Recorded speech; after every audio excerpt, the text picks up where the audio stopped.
Yo, what up, everybody? It's RJ Ballin, and this is FootBallin, the podcast. I've been trying to make this episode for a long time, dude. It's been in development for a while now. And what I mean by in development is like thinking about it over and over for like a year and just being like, oh, like I should totally do that. Like, yeah, I could do that. And oh, like I love podcasts and I could do this shit, and then just never fucking never giving it a chance, never like trying and like convincing myself I would, but then never doing it. And like here I am though. Here I finally fucking pressed the record button. That's the most important part, dude. I finally pressed the record button. I'm finally here at the desk. I have my whole setup. Everything's ready. I just needed to fucking get my shit done. So here I am. We doing a football and podcast. It's all about NFL football. This could be a little bit basketball too. I mean, especially right now because the football season isn't started. So like, there's more news about NBA shit and stuff. So of course I'm gonna get into that. But like, expect this to mostly be an NFL football podcast. Like, and I'm not even really a college football guy either. Like, it's like like I might cover some college football stuff. Certain stories.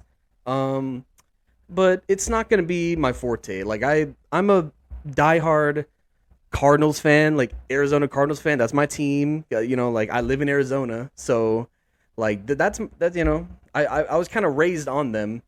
And the year that I started watching, like really watching football, was when I moved here in like 2007, 2008, and that's when the Cardinals were really good, and they're going to the Super Bowl to go against the Steelers.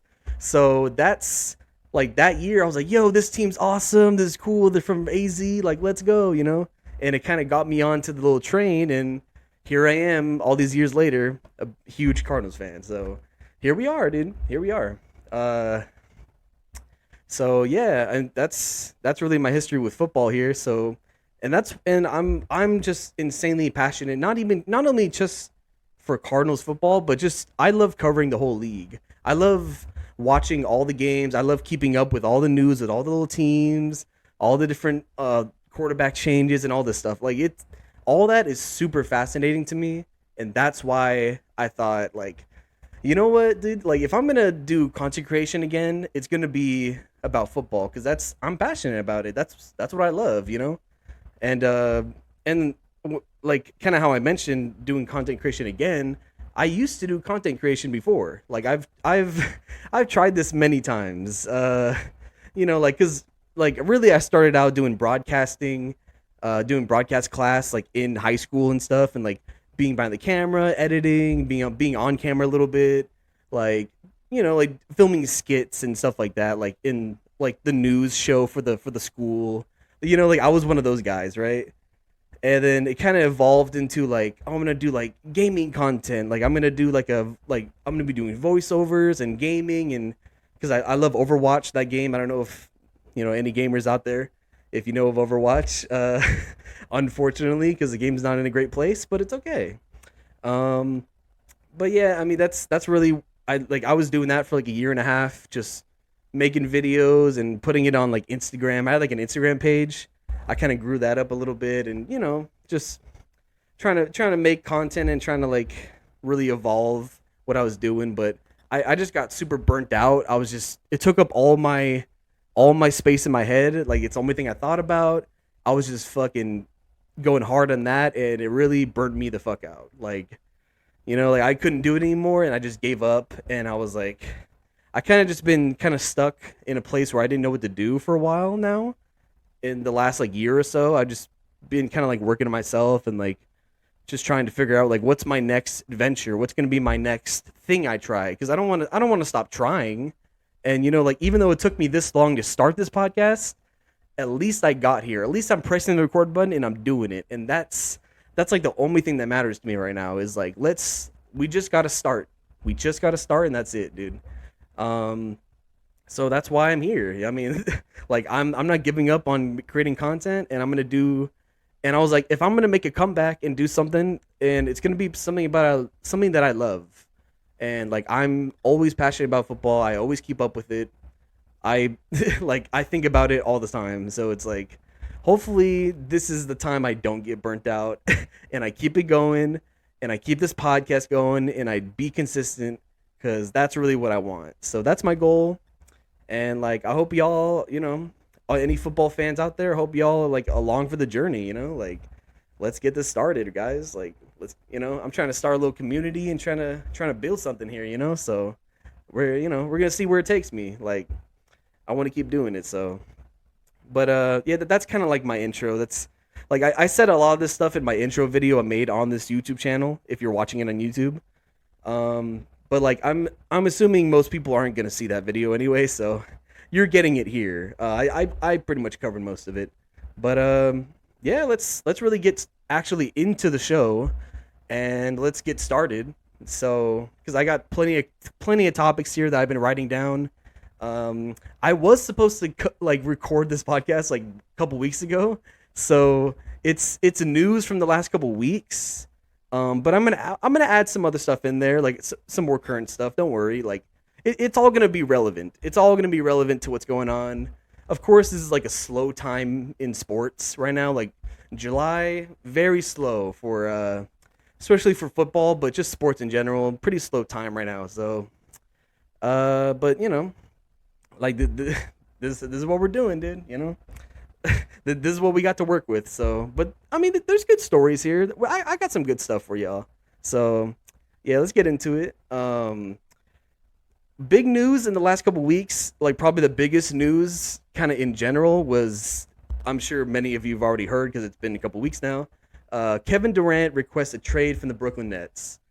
Like shocking, dude. Even though like most of you might think like it's not that shocking because like he's been there for like 3 years now and like nothing's like they got pretty far in the playoffs, but they just had bad luck, a lot of bad luck. Everyone knows about Kevin Durant with the toe on the line shooting the three and it doesn't count, and that was pretty devastating for Kevin, but and also of course the whole Kyrie Irving fiasco. Like dealing with Kyrie Irving is not easy. Like as NBA fans know, he's quite the man to work with. So that's all I'm gonna say about him. So I'm not gonna go too much into that. But yeah, Kyrie really wasn't playing a lot of games. He was in and out. There was a well, I don't even want to say the word because YouTube might pick it up. But certain disease that's gone around in the last couple of years, if you know what I mean. That a lot of controversy with that. So it's been a rough time for Brooklyn. I mean, also they had James Harden showed up there for a little bit. He made a little appearance. That was cool for a little bit, and then I was like, oh, okay, like they might have something here, like they got like 3 of the best shooters in the game. Like okay, like let's see what happens, but didn't really go out. Didn't really work out the way we thought it would. Like I was thinking like they're going to the finals, they're going all the way, but nah, it collapsed and it got pretty bad. So even though it's shocking, I like now looking at it, I'm like, yeah, it makes sense. Like I think KD realizes that like Brooklyn was a bust. It didn't work out, and he's trying to win championships. So he wants to get another ring, obviously. So he's gonna try to make something happen there. But a lot of speculation. There's rumors. A lot of rumors of like him going to Miami, which would be very interesting with Jimmy Butler. That would be quite crazy. They got a nice squad there. I like Bam Adebayo. Even Tyler Hero. Like he's hot and cold, but it would be interesting to see KD there. I think it'd be nice. There's also rumors of like I don't know where people got these rumors of like, oh, KD and Kyrie in a package deal to LA to the Lakers. Like, bro, what? Like, there's no shot that KD is gonna be playing alongside LeBron James. Like, no, like it just doesn't make sense. It's not gonna work. I mean, even Kyrie going back to LeBron, I don't even know about that. That's already questionable because, like, dude, yeah, that doesn't seem like we've already seen that kind of blow up already with the Cavaliers. They had a good run, but like Kyrie is just I don't know if he would go back to Daddy LeBron. I don't know, man. Like that's pretty questionable to me. But the rumors are out there. But it's still been a couple weeks and we haven't heard like anything else yet. So it's like that's really what's going on. Also, one of KD's preferred destinations was he said it himself. It was Phoenix Suns, which is like very interesting. And I'll say that like even though I'm from AZ and I'm a Cardinals fan and all that, like I'm not just like I don't just simp for all Arizona teams just because I'm here. You know what I'm saying? I'm not one of those guys. Like the Suns are cool. I like what they got there. Like Devin Booker's sick.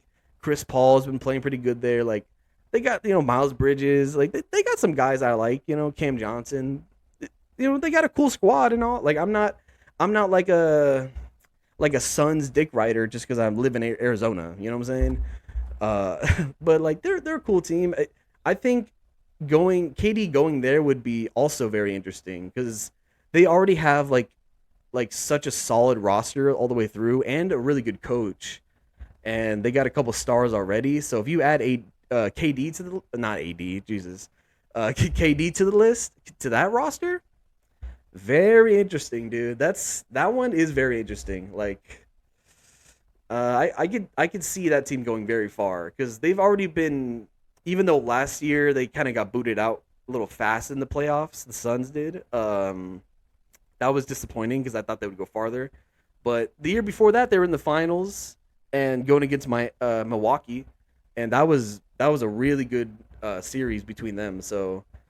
And they still got all those same guys from the last 2 years. Like they have all the same people, and we don't know what's gonna happen with DeAndre Ayton. I mean, there's all these trade rumors and stuff, so I don't know if he's gonna be there. But like, whether he's there or not, I mean, especially if you add KD, it doesn't really matter. It doesn't really matter that much. You can get another big to be there. You know what I'm saying? Like you don't have to have DeAndre Ayton, even though I like him. I think he's talented. He's a cool player, but just doesn't always come up clutch when they need him. He's not always quite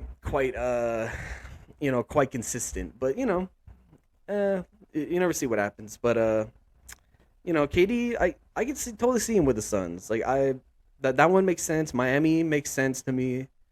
I hear Boston, and I was like, he's not gonna go to Boston. But like, and also like, there's no room for him on Boston, really. Like of course you would make a spot for KD because he's KD, but like, dude, like they already have so much. They have something really good there, and I feel like the Celtics don't need to change much. They're good with what they got. I like what they got there, so I wouldn't go that far.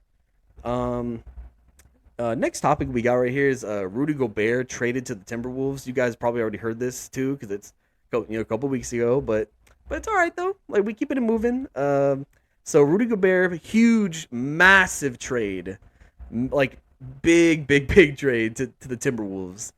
He's coming from the Jazz, as you know. I have the trade details right here. So the Jazz receive Malik Beverly or Beasley, I mean Patrick Beverly, Walker Kessler, Leandro Balmo, Jared Vanderbilt.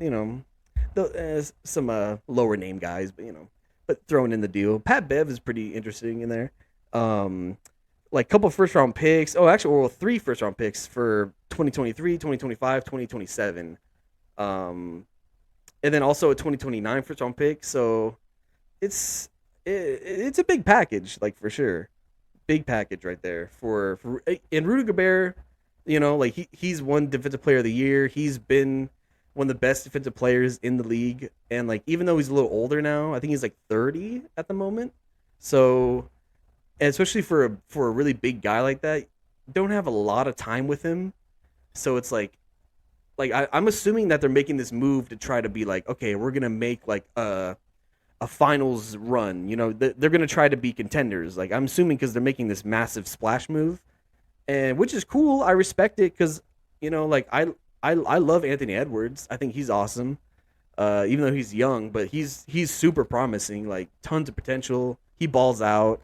Like he's really, they got something with him, and of course they got Cat there too. Cat's really interesting, especially alongside Rudy Gobert. I think that's super interesting because you have 2 huge bigs, and if you're gonna play them both on the floor at the same time, that's also like, yo, I mean, like you're gonna be playing like they're gonna be a very scrappy defensive team if that's the case, like very scrappy defensively. But as far as like a contender, like does this really make them a contender though? Like to actually be in the finals? I don't know about that. Because I really don't see them beating a lot of the other teams in the West. Like I don't really see that. Because a lot of these, I mean, Golden State's they're a powerhouse, of course. Like, do I really see them like going toe to toe with Golden State? Not really. I mean, Golden State just won the finals. They could win it next year too. I mean, like like we all know that the Warriors are no joke. It's like, even if they're going against the Suns, Timberwolves against the Suns with current rosters, I don't know, bro. I mean, even without KD on the Suns, it would be very interesting. Like, I don't see them really getting past them because I just like the Suns roster a lot better, and I think they got a great coach there. They got more there. Clippers, Clippers is debatable. They could put up a fight, like maybe, and also you never know if the Lakers get their shit together. Like if LeBron finds some way to get Kyrie there, and Kyrie actually cooperates and plays a lot of games, and he's fine. That might be something if AD comes back and he's healthy, and I mean that's one thing, he's never healthy, but if he if he does come back and he's healthy, that could be another thing. Like the Lakers could be formidable again, but we don't know. Um, the Mavericks, I mean, Mavericks are loading up. They're building around Luca. Luca pretty much like ran through the playoffs by himself. I mean, like the guy's a menace. I don't even know if Timberwolves can really handle him. Um, yeah, I don't know. Like I don't even the Grizzlies too. Like Ja Moran and the Grizzlies, man, they went really far in the playoffs this last year.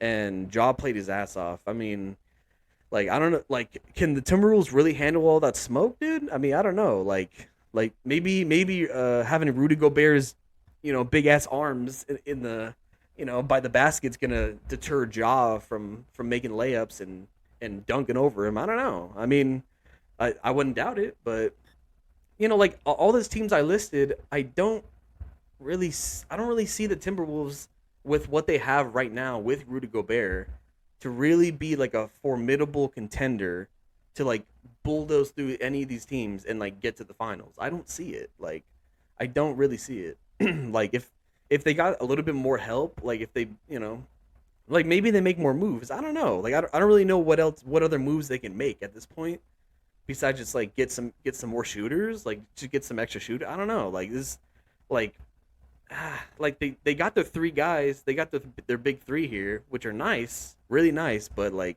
is it gonna be enough? Is it good? Can they actually make it? That I doubt. I don't think that's gonna be the case. This is a topic that I wanted to throw in there because it's actually something I didn't have written down because it's from the last couple of weeks. But this topic is actually very recent, and I wanted to add it in because, of course, it's like big news for the NFL right now. Is Baker Mayfield, as most of you already know probably. If you don't know and you're hearing it first, then yeah, then maybe you might need to catch up a little bit. But I got you. I can catch you up. So Baker Mayfield has been thrown through the ringer with the Browns. I mean, like not to mention that like he's had a new coach like every single year. Like he has to learn a new playbook every year. Like what I'm saying? Like he's been he played through injuries last year, and it really screwed him over doing that. Like I totally respect him playing through injury and being like, okay, because he realized the roster on the Browns, it's like they're ready to win. They have the pieces, they have the guys, like, and they could make it far. But in Baker's like, I understand him trying to like, I'm gonna play through injury. Like let's try to get through this, and I want to get my team that I get it. Like, but at the same time, was it the best idea? Like realistically, I don't know because it kind of did hurt him now. Like him like that whole last year like hurt his image a whole lot more. Not only just from being controversial and like speaking out, even though I don't even have a problem with that. Like I like quarterbacks that can speak up. I like quarterbacks that can be real and and not be a robot in front of the camera and you know what I'm saying? Like that's I appreciate that, dude.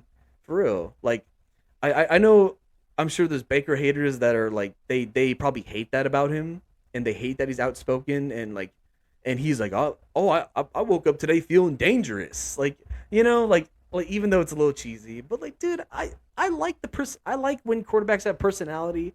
I like when they're gritty and they're, and they're not afraid to say what they want to say. Like that shit's cool, dude. Like that's cool to me. I like that. So I know there's a lot with Baker, but like he really did get screwed by the Browns. Like he for sure got screwed, and people were like, yeah, oh, none of these teams want him. None of these nobody wants him. Nobody wants to trade for him. And it's like I'm pretty sure that these teams that were waiting around, they've been waiting around for a while because I think they saw this whole Deshaun Watson situation because we saw the Browns they threw insane amount of guaranteed money at Deshaun Watson, which is a very questionable choice. I understand he was a talented quarterback and all. I get it.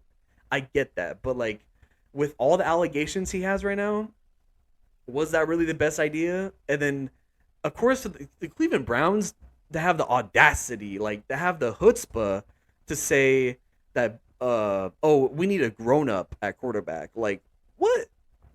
It's like so Deshaun Watson's more of a grown up and makes better decisions than Baker Mayfield. Think again, man. Think again about that because that's some fucking ball pit, dude. That's complete ball pit, dude. I will not stand for that. Like Baker Mayfield, like dude, like they had their guy there. Like I understand Baker Mayfield's not the fucking best quarterback. I get it, dude. Like and Deshaun Watson as a quarterback is the shiny object. So of course they're like trying to make a big move, but like, dude, like, like Deshaun Watson is not the grown up that you want. That is not the grown up you want, dude. Like I'm telling you right now, with all the allegations he has, it is not a good look to throw like insane amount of guaranteed money at him. Like there's no shot. It's so bad, but. So Baker got screwed, right? Of course all this happened with Deshaun and signing Deshaun, all this. This all happened when all the other teams already got their quarterback situations handled. And they already made their moves for quarterbacks. So it's like the narrative is, oh, nobody wants Baker Mayfield. Look, nobody's making offers. Nobody wants Baker Mayfield. On the contrary, right? On the contrary, because I think there was plenty of teams of that actually would want him, and they were probably interested for a long time, right?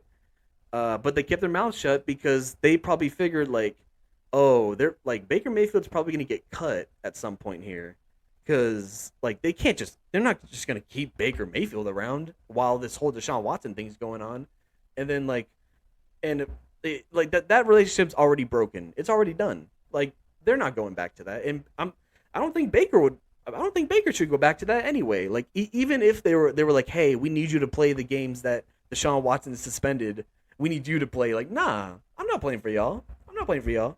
Nah, I ain't doing that. Like if I was Baker, that would be me too. So I get it, dude. Like you have to get rid of him, and teams know they have to get rid of him.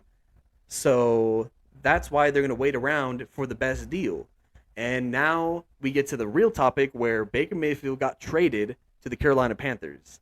And it finally happened, right? And I'm sure the Panthers were scouting, I don't know about scouting, but they were probably interested in Baker Mayfield all this time, but they wanted to wait around to get the best deal. And that's really what happened. Like they got him for what I didn't have in my notes. I didn't write it down on this one. So I think it was like a 5th round pick or something. Like forgive me if I'm wrong about that, because I didn't write down the facts on that. It was like for nothing, dude. It was like basically for nothing. Like, and it was a way of like, instead of him getting cut, it was like, yeah, let's just throw a little tiny draft pick over there and we'll pick him up, But I know I've heard a lot of people talk about Baker in Carolina now, and they're, people think that it's not going to work, or like I hear all this talk of just Baker being a bum, just like, oh, Baker's a bum now. Is that's what it is? He's a bum now. It's like people just look at last year and they just think like, oh, it was such a disaster last year, and oh, and like he's done. Like, oh, he like Baker has nothing left. I like people are giving up on. I'm not giving up on him. I'm telling you right now, dude. I'm not giving up on Baker because I like him. Like I like him as a person. I like him as a quarterback. Like he plays good on the field. He does. Like did he always did he have good chemistry with Odell Beckham? No. Like I understand that.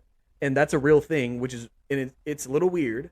A little weird, but we don't know what was going on behind the scenes. They seem to have something going wrong there because it never worked with those two. But like when he was playing with Jarvis Landry, it was great. Like him and Jarvis had a great connection.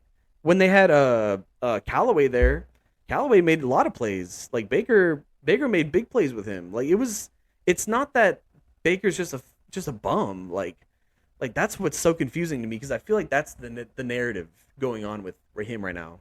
I feel like that's what's going on. And I don't like it because Baker played very injured last year, and like wasn't the best decision. Like it cost him his reputation more. Like it damaged a lot more.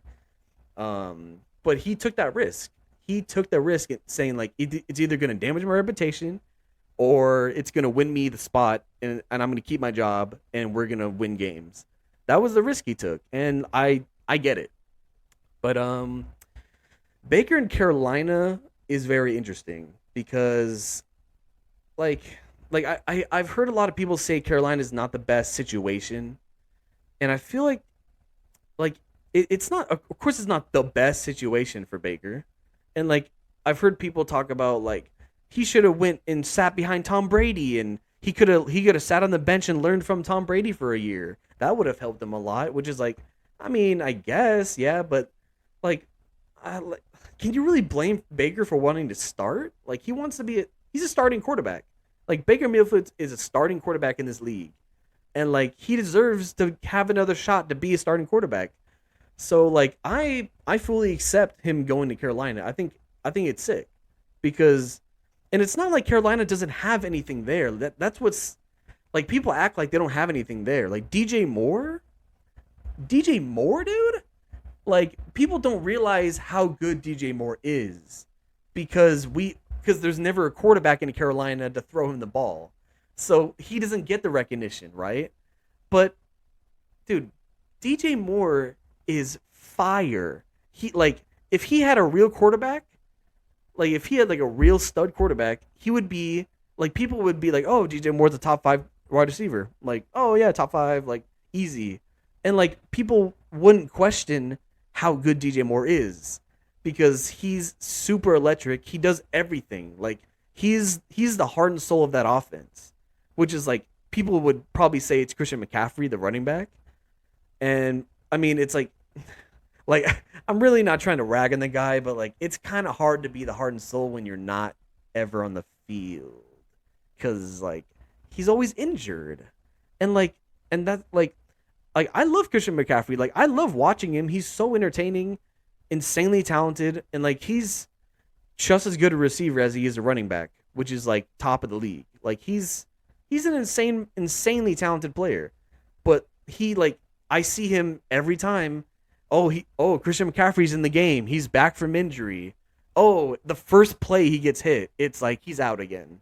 He's injured again, and then it's another 8 months to a year. And he comes back and he gets injured again, and it's the same thing. And like that's unfortunate. Like I'm not blaming him for being injured all the time. It happens.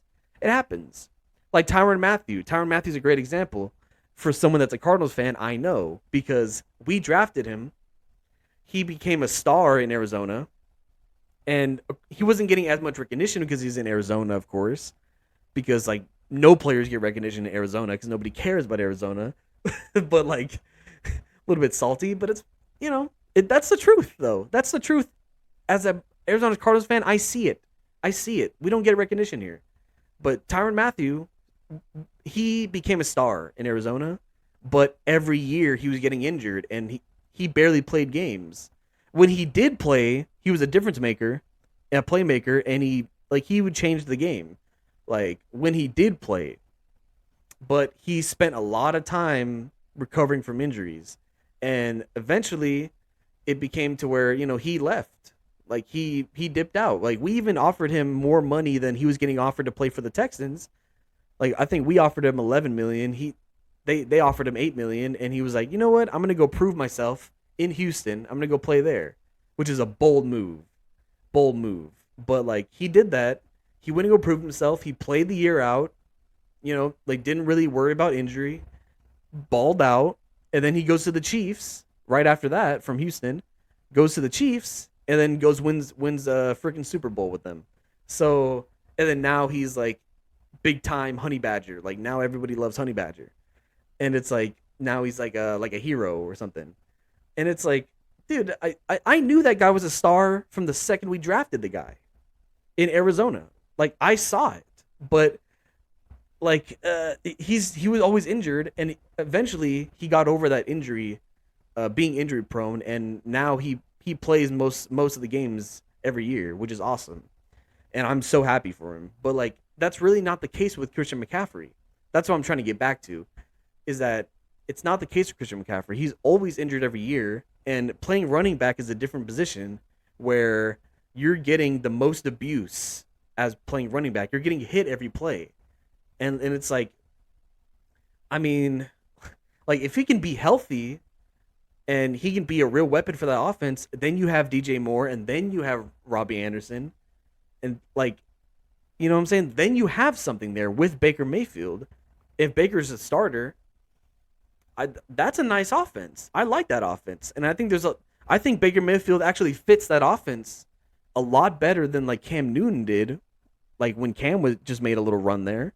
Like Cam doesn't fit that offense nearly as well as Baker would. Like I totally see Baker playing like playing a heavy run game, play action, quick timing passing, accurate over the middle, like you know what I'm saying? Like they can run that kind of offense there with the pieces they got. But it's just unfortunate that Christian McCaffrey's always injured, and that's going to be a problem if Baker wants to prove himself.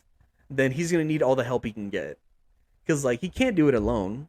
Like, he can't do it alone. He needs help. So, like, the more help, the better. So, I hope that it can all work out. I hope that Baker proves himself in Carolina. I hope that everyone stays healthy and Christian McCaffrey can ball out, and it'll be, roses and dandelions, Like, that's what I want, but I don't know for sure. So, we're going to see. We're going to see about that. But the real point is I'm not doubting Baker Mayfield. I'm not quitting on him yet. Like I've quit on Sam Darnold and Daniel Jones and these kind of guys. I've held out hope for these guys and they haven't panned out, and I'm done. But Baker, I'm not giving up on, dude. And I'm hoping that this next chance in Carolina is gonna be what he needs. So that's really what it is. Let me get back to my notes here because I kind of went off on a whole thing about Baker and everything. So I want to get back to what I got. This was also pretty big news from the last couple weeks. Terry McLaurin, as you know, he's a wide receiver for the Washington Commanders now, since I changed their name. So Terry McLaurin, baller, right? Like complete baller. Like that guy. He's also another guy that doesn't get the recognition because he never has like a stud quarterback throwing to him. It's very similar to the DJ Moore thing, where if Terry McLaurin had Justin Herbert throwing to him, or Josh Allen, or Tom Brady, or any of these guys, if he had a real quarterback throwing to him all these years, ever since he got into the league, people would think that he's a top five, not quarterback, wide receiver. People would think he's one of the best. And also, he's at a great age right now too, 26. He signs an extension with the Commanders up to $71 million, right? 71 mil. Like and it's for 3 years, right? I just want to make sure that that's right. So it's I mean, like, it's a cool move. Like I'm happy for him that he's getting paid because he was getting drastically underpaid. like drastically underpaid uh up until this extension. So like he's getting the big money now. And I'm glad that he didn't do like 5 years or something. Try to do some 5, 6 year big thing. Like he's like, nah, I'm doing 3 years, which also means that like he can get out within the first couple years if he wanted to. He doesn't have to stay 3 years. So it's like he's being like, you know what, I'm gonna get my money, right? I'm gonna make sure I get my money and get paid. But I'm also gonna be smart because here's the thing: he's 26 years old, like great age to be at for his position, right? And balling out, and like also so consistent.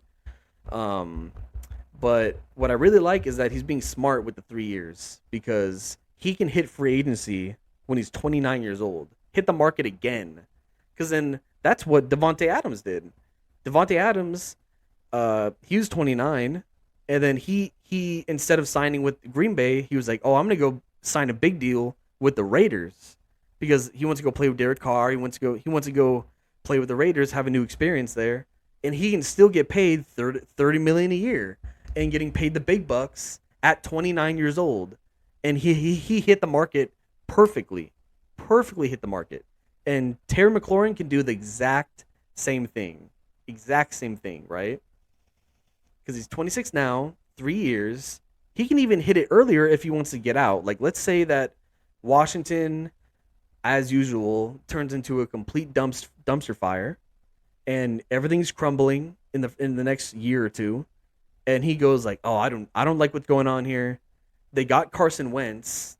The Washington Commanders got Carson Wentz this offseason.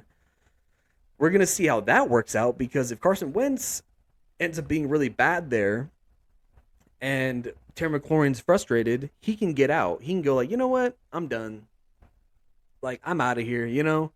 So he can go try to make I'm gonna demand a trade. I'll go to whatever team. Like he has that kind of power. He can do it. He can do it. And he's already getting paid so much guaranteed money. 76% of the new money in the deal is guaranteed.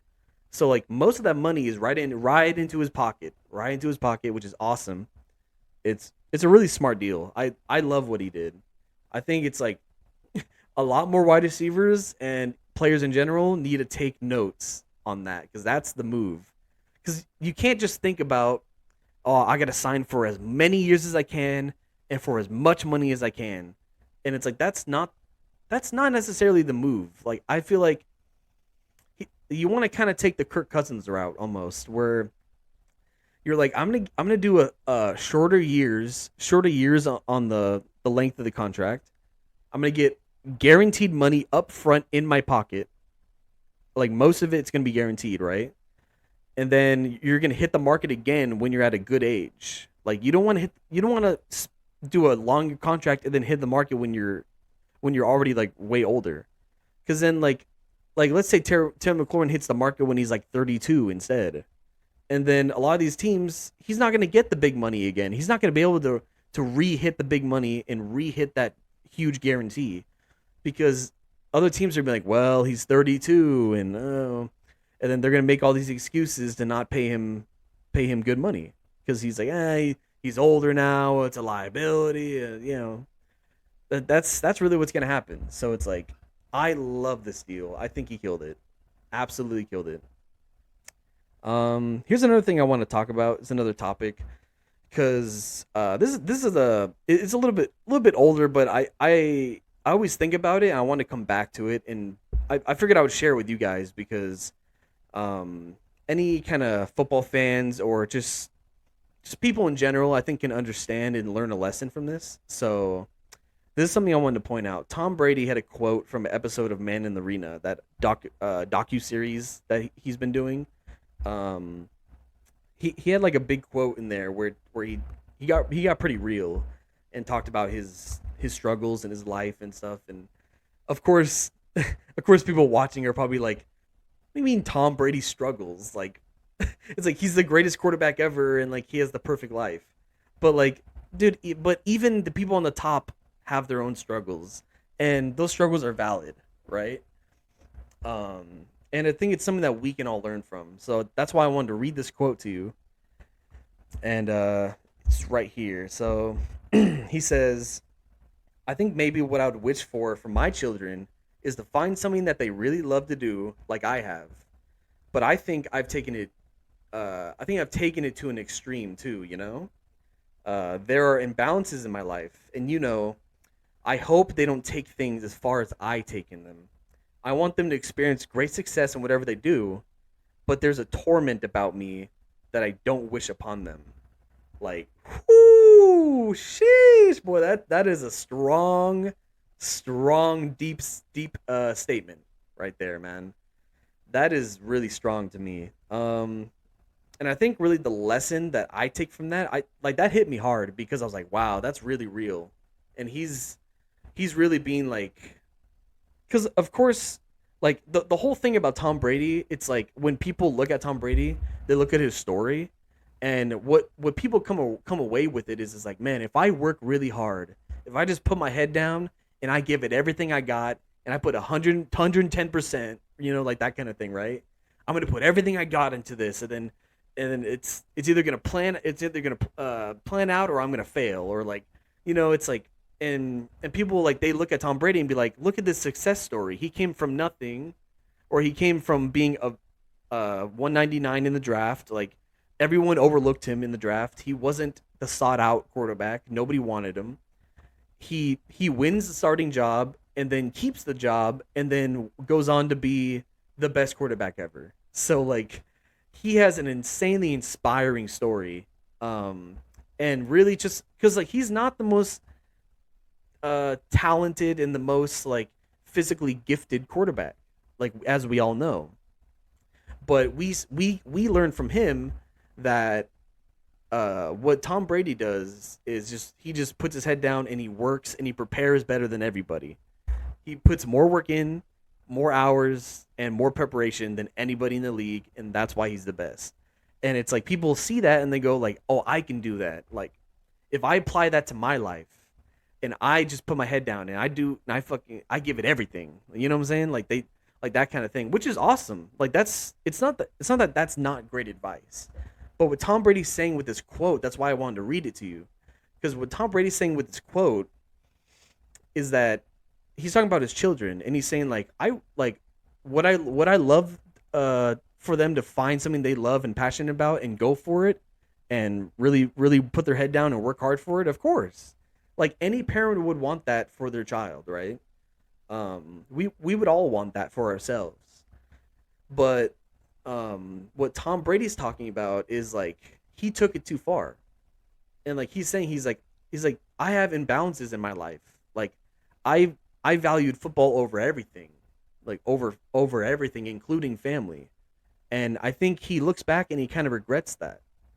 From that's what I'm getting from the quote is like, 'cause, he was very emotional saying this quote on video, and I think he regrets putting every single, like, all of his focus into football, even though it made him great. It made him better than everyone else because these other quarterbacks couldn't put as much time in and as much preparation as him, and it paid off for him.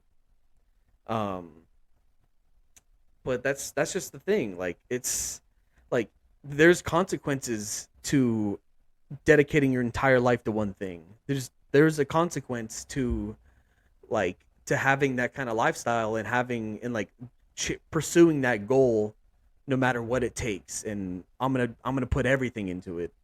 So it's like, it's not that you shouldn't do that. It's not that you shouldn't strive for what you're passionate for, cuz that's what that's what we all should want to aspire to. I mean, that's what I want to do with this podcast eventually. Like, I want to work at it and keep doing it and put time into it and like and grow, and I want to make something out of it because I'm passionate about it, right? And so, like, of course, but like, am I willing to like completely hyper focus and then just like ignore everything else in my life and ignore all the people in my life and just like, whatever, like, I'm just focusing on this one little goal, and like, I don't know, because what Tom Brady's saying here is that like, I don't wish that upon my children. I don't wish that they do what I do. Like, I want them to strive for what they're passionate about, but I want them to do it smartly and to have more balance in their life. Because we have to have balance. You have to have balance. You can't just completely hyper focus on one thing and have no time for anything else. You have to have time for you to step away and relax and ease your mind and clear your mind, because you're going to burn out that way. Like how I talked about in the beginning of this episode, I burned out because I put everything, and it was the only thing on my mind every day, and it burnt me out, dude. Because like it's exhausting. It's terrible. Like, and it also pushed away relationships in my life, and like I was pushing away because I was just so, I was like, I'm just gonna focus on this. I'm just gonna hyper focus on this, and it's like just on like the content creation and that kind of stuff. And like now it's like now I've learned from that, and I've learned from Tom Brady with this quote, and I've taken the lesson, and I'm trying to apply it to be like, I'm not gonna push away anymore. I'm gonna strive for my dreams and my goals, because I'm gonna do that. I'm doing that now with this podcast. I want to make something out of this, and like I'm gonna push for it, and I'm pushing myself to push for it, and I'm gonna put the work in.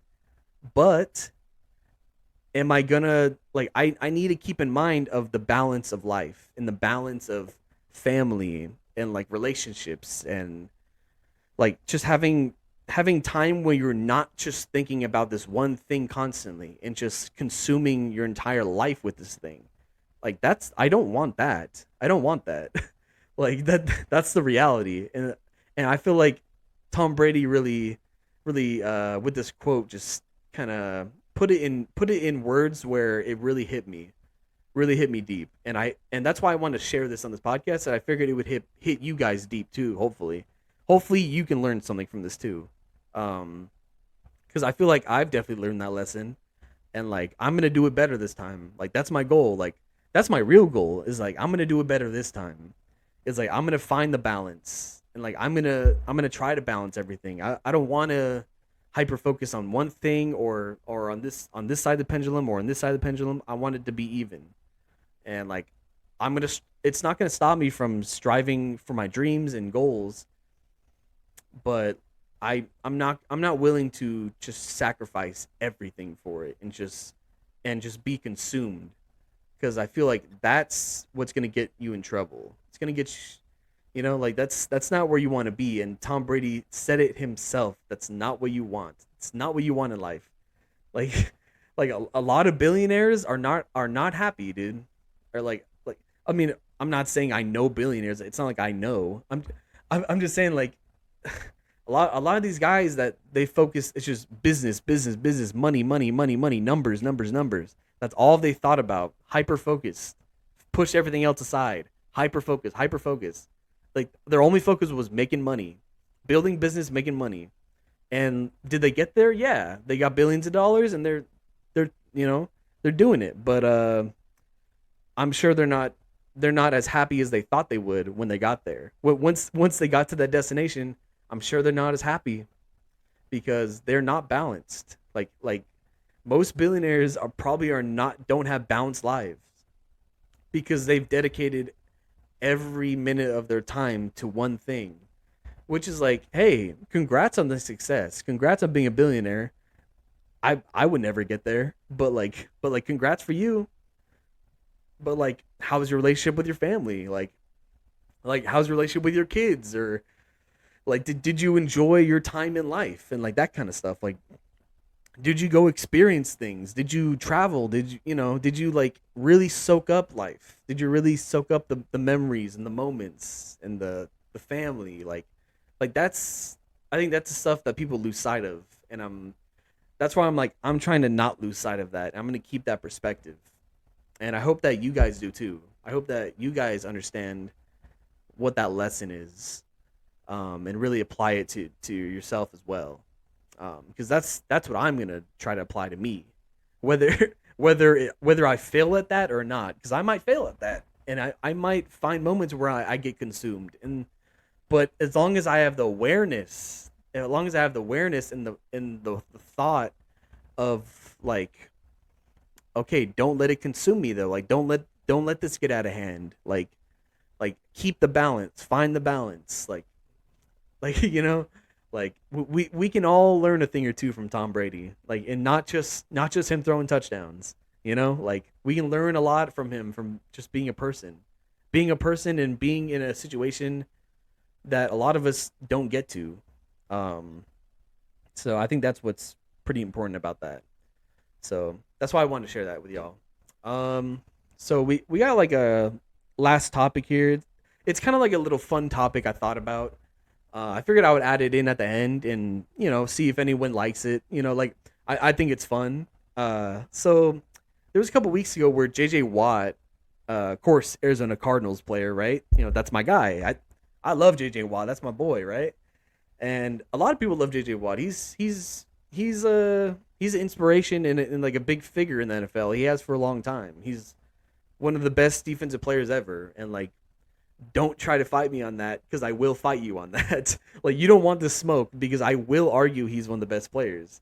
Not just because he's a Cardinal, but he has the resume to back it up. But anyway, I'm not even gonna get into that tangent. JJ Watt posted a shirtless pic of him working out. And he in the caption said "dad bod loading ... which is like, yeah, okay, very funny, dude, very funny, right? Like, like, dude, we get it, man, because it's like, dude, like, like it's not a dad bod, dude. Like, I'm gonna put the picture up here or something on the screen for you, just so you can get a if you missed it. Um, but dude, I mean, if you call this a dad bod, then like I don't know what to call myself. Like that means I'm just massively obese in that case. Because like Jesus Christ, like this dude is completely shredded out the wazoo, and it's not like he's like some like 5'9", 178 pound shredded dude. Like this guy's massive. Like he's 6'5", 288, 288 pounds, 6'5". He's a tank, dude. This guy is an actual tank. And it's like he posts this picture completely shredded after tearing his pectoral on this last season and then played in a playoff game injured. Like, dude, this guy is different, bro. He's built different, dude. He's built different, and we all know it, right? Like, so that's why that picture was very funny to me, because I'm like, dude, like, okay, man, like, yeah, dad bod, right. But I was gonna say, when I saw that picture, and the first thing I thought of for some reason was he looks like a white Myles Garrett, which is, I'll put a picture of Myles Garrett here for you too, so you can get a, I'll do that. There it is. I was like, he looks like a white version of Myles Garrett. Like they're both are just complete tanks. And then I thought, like, if those, like, let's say Myles Garrett and JJ Watt, stay with me on this, right? I kind of thought of just this fun idea of like, what if there's a scenario where these two massive tanks of men had to like fight to the death, right? And it's like, who could win a fight to the death between the two, like JJ Watt or Myles Garrett? Like, because it's a pretty, like, this would be a fight for the ages. I mean, this would be like insanely awesome heavyweight fight, at least for me. Even if it was just a boxing match, even if it's just a boxing, like, I would be like, buy a ticket to sit front row to that. Like, I want to see that. That's awesome, dude.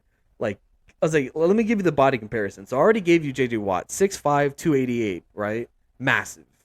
Myles Garrett, 6'4", inch shorter, but still a beast, 6'4", right? 271 pounds. But also, if you've seen the picture, shredded, right? Shredded, built, like, dude's a tank. He's a monster.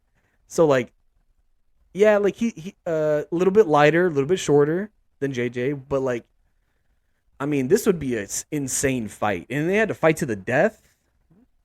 It would be, like, it's a toss-up, dude. Like, I don't know. Like I would say, like, maybe JJ wins that just because he's like a freak, like just a complete freak, and like he has all this injury history, like we all know JJ Watt has big injury history, but like he always like comes back like super fast. He recovers like damn like Wolverine or something. It's like, dude, like Like he recovers from injuries faster than anybody. He plays hurt, and like dude, like the guy's a tank, bro. He's a monster. Um, Also, I was gonna mention with Myles Garrett. Now, here's the argument for Myles Garrett winning a fight against J.J. Watt, or really anybody, because Myles Garrett, as we all know, a couple years back, 2019, Myles Garrett had a little incident on the field, if you know what I mean. They're playing, Cleveland Browns are playing the Steelers, 2019.